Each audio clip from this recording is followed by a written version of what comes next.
Comment calculer le déterminant d'une matrice 3 par 3? Alors, la méthode la plus rapide, c'est celle qui se nomme la règle de Sarus. Alors, ça consiste en la chose suivante. Donc, si vous avez votre matrice 3 par 3, alors, on sait qu'il y a 6 termes dans le déterminant, on l'a vu dans une autre vidéo. Puis, un truc, donc pour se rappeler comment retrouver les 6 termes, c'est le truc suivant. Donc, premièrement, on sait que tous les termes, ça va être des produits de 3 facteurs. Puis le premier, c'est la diagonale principale. Donc, on va avoir A11, A22, A33, plus. Et là, on va faire comme des diagonales parallèles à la diagonale principale. Donc, ici, A12 fois A23. Puis là, il n'y a pas d'autre terme ici pour compléter la diagonale. Et donc, on va chercher A31 pour la compléter. Puis ça nous donne le terme A12, A23, A31. Puis même chose, on part une diagonale de A21 vers A32, ou de manière équivalente, on pourrait partir de A13 ici en haut, puis dire, ah ok, on veut compléter la diagonale, il nous manque des valeurs ici.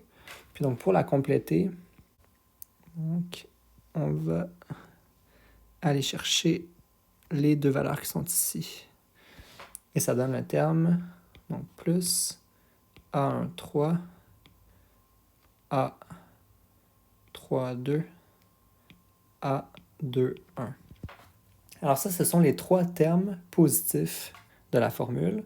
Donc on a la diagonale principale, puis ensuite on fait des diagonales parallèles à la diagonale principale, puis on complète en allant chercher des valeurs de l'autre côté en suivant les flèches que je vous ai indiquées. Puis ensuite, on a les termes négatifs. Puis pour les termes négatifs, c'est la même logique, mais en partant de la diagonale secondaire. Donc, on part comme ça. Donc, on va avoir moins A13, A22, A31. Puis ensuite, même chose, on essaie de faire une diagonale parallèle. Il nous manque ici quelque chose pour compléter. Puis donc, on va aller chercher le A33 pour compléter. Et donc, ça nous fait le terme moins A12, A21, A33.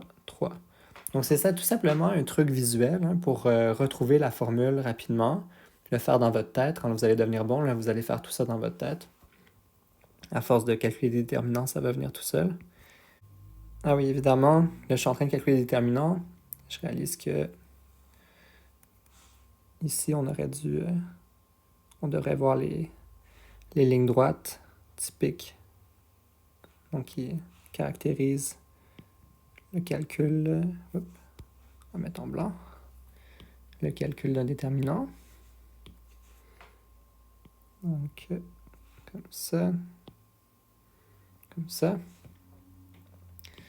Et donc, je reprends la dernière diagonale. Donc, pour le dernier terme négatif, on part du A11. On veut compléter la diagonale, mais il nous manque 2 termes. Et donc, on va aller chercher A32 et A23. Donc, ça nous fait donc A11 fois A32 fois A23. OK? Et donc, c'est comme ça qu'on calcule un déterminant d'une matrice 3 par 3 assez rapidement. Donc, on a 3 termes positifs qui sont donnés par les 3 suites de flèches bleues. Puis, on a 3 termes négatifs qui sont donnés par les 3 suites de flèches rouges.